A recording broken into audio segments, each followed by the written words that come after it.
All right, so first I want to start by thanking our players and staff. Thought they did a good job during training camp. You can really feel the energy on the practice field and in the building. I really believe this team is set up to elevate and really go to the next level, which we're all excited for. In terms of the roster, roster construction is always a challenge. There's a lot of factors, a lot of moving parts that you constantly have to adapt to and adjust and change. But really think we're in a good situation moving forward. Some of the key topics, health. There I think the positive side is there's no major injuries that are going to be long term, which is really good in terms of a lot of the volume of some of the soft tissue things that we're dealing with. We got to look at that, kind of do our after action deal and see if we can kind of move the needle the other way. Our data shows us that it is going the other way. It's less than what it was. I think some of the names were different this year though, and we'll continue to improve that process. In terms of the offensive line, excited about that group. Tev's obviously going to be down for a little bit, but we're in a much better place up front. Excited about Dan Feeney, who we brought in, versatile interior player that makes us feel a lot better and a lot secure inside as we move through the season. The quarterback position obviously was a really cool situation this year. You got to give Tyson a lot of, you got to give him a lot of credit for how he handled the situation, really poised throughout the entire process, elevated his game every single week and got better. And you want guys like that to make, the roster construction difficult, and make it a challenge. And for those guys to force themselves on the roster, and he did that and he earned it, and I'm proud of him. Really hopeful we get Nate back here in the next few days. He's important to us. He's important to that room as well. In terms of punt return, that's another topic that's popped up. We're in the process of getting Trent Taylor in here to help us out as we continue to develop our guys, Tyler Scott and Velas. We got to get Velas comfortable in that position. The injury kind of hurt the two preseason games where he can get more reps, so we could feel comfortable. He could feel comfortable moving forward. But we believe in those guys. We're going to keep pouring into them to improve. Trade rumors kind of cracks me up, the stuff that I hear. We turned every stone. We investigate everything. Nothing really got serious. Never thought about or had any conversation about trading Mooney, which was interesting. And Travis Gibson never came to office and said that he wanted to be traded. So just want to make that stuff clear. In terms of Gibson, love that kid. It was more of a fit thing, scheme fit. I think his success came in a different scheme. We had a great conversation yesterday, and I'm excited to see where he goes and what he does. In terms of contracts, no updates there. Everything's kind of quiet right now. If something changes, I'll let you guys know. So open up to questions. Oh, real quick, claims. Oh, thanks. Thank you. Ryan just touched on it. The cut down process overall is never easy. It's a little bit bittersweet in the sense of, you're letting go guys that you develop relationships with, and guys that since we've been here, we've had relationships with. JJ did a really good job in leading the process with our scouting assistants. And then the claim process overall, it's a lot easier this year than it was last year. We were kind of implementing the process as we were evaluating the team and as we were evaluating other rosters, which made it a little bit easier this year. And that was spearheaded by C. White, Jeff King. Those guys did a really good job of setting the table for us, just letting us know who were the players that we wanted to identify on roster bubbles on other teams. And I thought that made the process a lot easier for us last night and the last 72 hours. So with that, we can open up. Brandon, crossover topic of injuries and O-line. Can you clear up the mystery of what happened to Tevin? I'm not going to give you the details with that, but we feel like it's a week-to-week thing, not too serious. He'll be designated for return, and then when he comes back, he should be good to go. So he's going on IR? Yeah, and he'll be designated for return after that. When you said you want Peterman back on the practice squad, would that be it in terms of your quarterbacks, or would there be we take a look at everything. That's our kind of plan right now. That might be practice squad. That could be the 53 too. Okay. But it'd be 3 quarterbacks. In some way, yeah. Ryan, with Nate Davis, how have you guys balanced what you saw on tape of him in Tennessee and then just not really having him for much of the spring and summer? Yeah, he's gone through a couple things. You know, I will say when he has gone, it's everything that we saw on tape before. So I'm confident we're going to be in a good place. You know, as coach said the other day, you know, with football, you do have to play football. You gotta practice football, and he's doing well now. Um, but knocking that rust off and getting going, that's going to be the key thing. So we got a little bit of time here, practice today, practice tomorrow, and then next week. So we're heading the right direction. Ryan, what did the miss on Walker and the success of Bajan teach you about quarterback evaluation that might be useful in the future? Yeah, it's a year-to-year thing. You evaluate, you try to put guys in a good position to be successful and kind of carry over and go to the next step from what you saw on tape. Sometimes that doesn't happen. And also, you know, we talk about not putting a ceiling on players. Tyson comes in and takes it one day at a time and shows consistency. And at the end of the day, you know, you got to make decisions that are best for the football team. It's not about me and what my decision was. When it plays out, and that's what it is. You know, I've always felt, and I've actually had conversations with some of my old teammates that, you know, played in the league for a long time, and they feel when you kind of fudge stuff, right? Like if you're off and you don't make the right change and everyone kind of sees what is going on the field, they feel that. So we had to make the best decision that was for us, and that's what we did. Do you consider those episodes kind of learning experiences for you as a GM? Oh shoot, everything's a learning experience. Are you kidding me? Like the different players, the different circumstances, where they come from, the process to get them onboarded. Yeah, there's a learning lesson in every success and failure. I learn something new every day. 2 years into this, though, how much have you learned about being willing to cut ties when something isn't working out instead of trying to give it more time, hoping that it will yield a fit and Yeah. be able just to even with the financial penalty like Leatherwood and BJ? Yeah, it's a delicate balance for sure. You know, there's some commitments that you do have to give it the full the full time frame to make it work. Because I've seen guys struggle early and then something clicks, or you know, if it's the way they're learning, or if it's a resource in the building, whatever it is, I've seen it elevate off of that. But you got to have a good feel for when you kind of reach that limit and all right, I got to move on, take it and move on. You just hurt the team if you go too long. So I think you just kind of have to own and put your ego aside and go. Ryan, do you expect Tyson Bajan to be the backup quarterback to Justin Fields on September 10th? Yeah, we're working through that. Again, you know, I talked about Nate coming in. We got to work through that and see what we're comfortable with. It's hard to answer that question right now. Ryan, Justin was obviously sacked 55 times a season ago. How do you feel about the evolution of he and the offensive line? Because the line looks completely different, obviously, at this stage right now. Yeah, I feel better about it. Obviously, we need to see that number change, and that's a relationship, right? Where protection's got to be better, and I feel better about our setup in terms of the guys in front of them and our tackles. Braxton is going in year 2, and Darnell's doing a good job, and that alone should help us. And then Justin's ability to execute our offense more efficiently and get the ball out quicker too, like all of that should run together, and that number should drop. Ryan, with Tevin out, how do you see center? How do you think that'll play out going? Yeah, again, that's one of those things we're working on right now. It's fluid right now, and by the time we get into next week, I'm sure we'll have that thing solidified, which is important too. The one thing I'll say about just the injuries in general is you get these opportunities to plug other guys in, because that's what's going to happen during the season.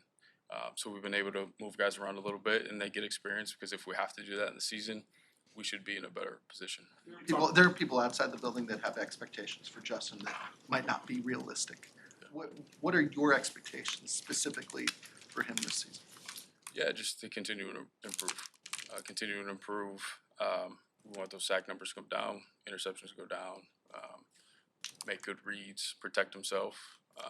Just see him take the next step. How did you come to the conclusion that playing him in the preseason playing him a lot in the preseason wasn't the direction you wanted to go?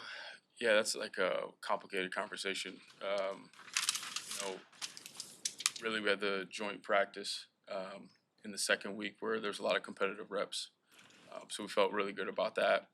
The ones took the majority of those reps, so the workload was high. So we took them off of that. And then really we had a conversation of what we felt comfortable with him getting in the third game to feel comfortable. I do think he kind of got to get hit a little bit to kind of wake you up for the regular season because he's just sitting in practice and there's no threat of being hit. And then just having command of the entire offense, we felt like in the snap count that we set for that third game, we were comfortable with. Ryan, when you say elevate and go to the next level, how do you define that internally? What do you want to see of that? Win more games. Ryan, with Mooney and Jalen Johnson, are contract talks still ongoing? There's that possibility that those are done, or do you envision those players playing out the final year of their deal? We're taking that kind of week by week, and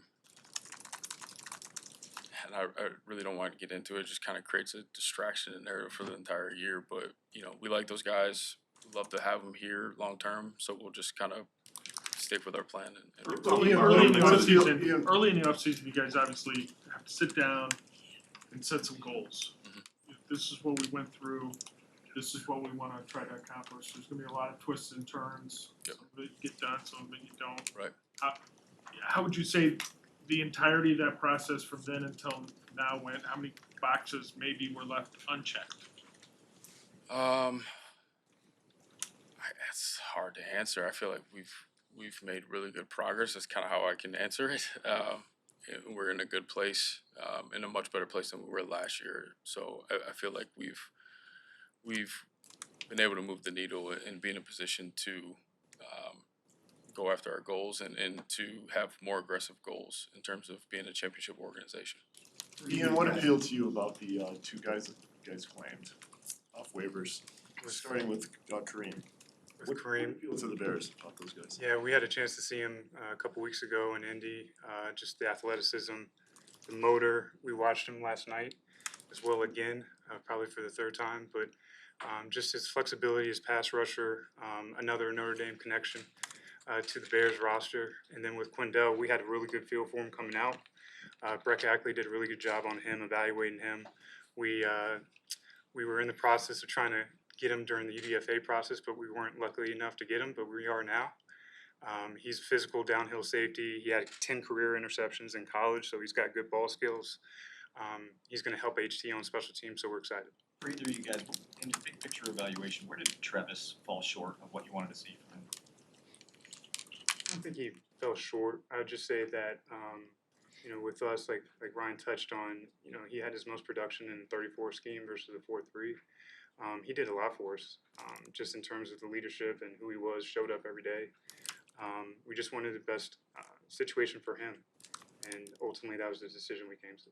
Ryan, have you seen concrete progress from Chase Claypool in this offseason that tells you he's going to get back to the player you thought you were trading for, or is that still kind of just hopeful and projecting at this point? Yeah, concrete's hard to say because we haven't played a game, but up until the point where he was out of practice, I thought he was showing like that was his best version of himself, making a lot of plays, bringing energy, physicality to the run game and the pass game. So at that point, I felt really good. Got a little chipped up there, and I was working back into it. But I liked where he left off when he was kind of at his pinnacle of camp. I felt really good about. Nate Davis's absence, just injuries, like why he wasn't in most of camp. It was a combination of things, but yeah, he's. I just feel like he's in a better place now. What's realistic for rookie defensive tackles, and what did you see from Pickens and Javon that really liked over the summer? Yeah, it's a challenge. Rookie year, I've been around a guy that was now really successful. That it took a little time to get a feel for things that happen so fast in there. You got to rely on your technique and instincts, and so for those two guys, I think it's cool that they get to grow together. But I thought each game they flashed multiple times to show what they're capable of. Now it's just getting consistent with it. Dexter came from a little bit of a different scheme, so you'll see him fall back into his old ways every once in a while. So we got to just have enough reps where he can get that out of his system and play the way that we're asking him to. And then Pickens has flashed multiple times just in terms of making plays, all the way down the line of scrimmage, to creating, pressure and showing his athletic ability to get to the quarterback. Ryan, you talked about coming into this process, the reality being that you guys probably weren't going to be able to fill all of the holes on this roster this offseason. Without giving away where you think those holes may still be, can you put a percentage on how many of those holes you think you all have filled? Again, it's hard until you start playing. Just being realistic, man. I mean, on paper, 80%, 75%. But at the end of the day, like, when the lights come on and we play a real game, the energy level's different, the speed is different. We'll be able to evaluate that as we go through the season. But I feel good, again, on paper, I feel good about the progress, and I feel we took a chunk out of what we needed to. Ryan, so many unknowns going into this season. You've made a lot of progress, but what area specifically are you most confident in that will be upgraded from last? You'll be better this year than last year.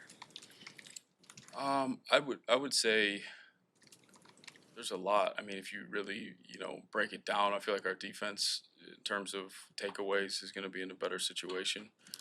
I feel like explosive plays and run after the catch on offense is going to be better. So I'll lean on that. Two things that stand out. Some of the players we've talked to, talking about like Green Bay and not easing into the season, starting off fast there, knowing that Rodgers is now out of the division, do you view this as an opportunity for this team to regain an edge in that rivalry? Yeah, I would say whoever, was playing quarterback there, that was going to be the mindset. When it comes to the division, you want to win all those games, and I think I talked about it all the way from the beginning. Like, you want to take the division over and really put your flag in it, because that's where it starts, and I feel like that's where you can really, again, move the needle to being a championship caliber team. In the offseason, you're gonna have to make, or you can make a decision this upcoming offseason about whether or not to give Justin an extension. What specifically will you be looking for once the games start? And how much of it is there a gut feeling of you know it when you see it versus, all right, we're checking off this box, is a combination of the two? You kind of surprised me with that question. We hit the fast forward button. Yeah, I mean, I'll just generically say progress. I can't tell you how many boxes need to be checked. I always think, your gut instinct is always going to be a part of decision making as well. So all of the above. I mean, you're looking for progress and to feel good about it, and also to, watch the tape and get a feel for, a guy if he can take you to that next level. If Jason ends up being QB2, what indication do you have that he will be ready to go in and operate an offense in a real NFL game? I think we've seen it every day since his rookie minicamp, just his poise. He's got this moxie. He has this confidence about him. I remember walking out of the tunnel with him against Tennessee, and it was like he's been here before, right? And he showed it. He's displayed it ever since he's been here. And then in game exposure, his accuracy, decision making, his poise. We saw what he was able to do with his legs. I think the kid's got a bright future. As an extension of that, how do you describe the responsibilities of your backup quarterback in terms of the week-to-week support of the starter and getting that guy ready and helping him prepare for the next opponent? Yeah, that's a big part of it. You almost have to be their eyes and ears, and to be able to give them advice in terms of what you saw versus what they saw after maybe a good play or a bad play. That feedback, another set of eyes, is always important. I don't think we got a chance to say it either, but with Tyson, it wasn't us. Jeff King and our area scout, Tom Bradway, really stood on the table for Tyson, and they deserve a lot of credit for that. Again, this is just the beginning. We got a long ways to go now, but for this first step, I do want to make sure they get credit for that. I imagine that if you guys knew that he was going to be a backup quarterback already, you probably would have used a draft pick on him. I guess, in what ways did he sort of exceed what your guys' scouting report was just a few months ago? Yeah, I mean, Ryan just hit on it with the background that Tom and Jeff got on him. It was dead on, just in terms of the person, the intangibles, what he shows up every single day. It's not too big for him.